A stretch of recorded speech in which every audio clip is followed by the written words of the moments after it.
ফেসবুকে আব্বুর কমেন্ট দেখে চমকে উঠলাম। একটা গ্রুপে লেখা দিয়েছি, সেখানে আব্বু কমেন্ট করেছে, ভালো লিখেছেন ভাই।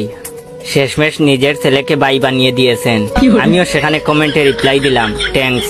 সাথে সাথে আব্বু কমেন্টে রিপ্লাই দিল, ভাই আপনার লেখা পড়ে বক্ত হয়ে গেছি, আপনাকে ফ্রেন্ড রিকোয়েস্ট পাঠিয়েছি, আশা করি আপনার লিস্টে জায়গা হবে। চেক করে দেখলাম আব্দুর রাজ্জাক নামে আব্বুর আইডি থেকে রিকোয়েস্ট এসেছে, প্রোফাইলে আমার ছোট ভাইয়ের ছবি দেওয়া। কি করব ভাবছিলাম, ভেবে দেখলাম যেহেতু আমি ফেসবুকে ছদ্মনাম ব্যবহার করি আর প্রোফাইলে আমার কোনো ছবি দেওয়া নাই, তাহলে রিকোয়েস্ট অ্যাকসেপ্ট করতে সমস্যা নাই। আফটার অল যে আব্বু সারাদিন আমাকে জাড়ের উপর রাখে, সে ফেসবুকে আমার ফ্যান ভেবেই মনের মধ্যে একটা আনন্দ চলে এলো। অ্যাকসেপ্ট করে দিলাম।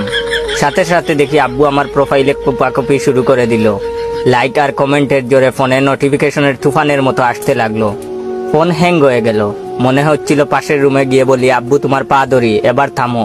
যে একটা নষ্ট ফোন চালাই, তার উপর তোমার এই নোটিফিকেশনের অত্যাচার, থামাও। অনেকক্ষণ পর আব্বু থামলেন। রাত 11টার দিকে আব্বু মেসেজ দিলেন, ভাই তুমি মনে হয় আমার ছোট হবে, আমার বয়স 48 চলে, আমার 2টা ছেলে একটা মেয়ে আছে, আমি তোমাকে তুমি করে বলি। আমি রিপ্লাই দিলাম, ঠিক আছে ভাই, সমস্যা নাই।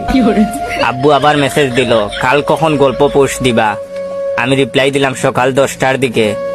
পরের দিন একটা গল্প লিখলাম, সেখানে একজন বয়স্ক লোক স্ত্রী বাচ্চা কাচ্চা থাকার পরেও একজন মহিলার সাথে প্রেম করে, কিন্তু তার স্ত্রী ও বাচ্চা কাচ্চা প্রেমের ব্যাপারে জানতে পারলে বয়স্ক লোকটি বলে তার একাকিত্ব কাটানোর জন্য প্রেম করে, এছাড়া কিছু না।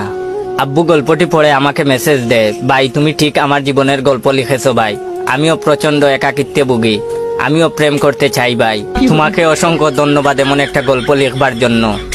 আব্বুর মেসেজ দেখে আমি ঠাসকি, কয় কি এইসব। যাই হোক, এটা হচ্ছে ভিডিওর প্রথম পার্ট। দ্বিতীয় পার্ট দেখতে চাইলে অবশ্যই ভাইয়ের এই ভিডিওতে 50,000 লাইক আর 500 কমেন্ট কমপ্লিট করে দিবেন। ইদানিং দেখি আমার অরিজিনাল আইডিতে লাইক কমেন্ট শেয়ার কম আসে, সবাই বেশি বেশি করে আপনার বন্ধুদের শেয়ার করবেন।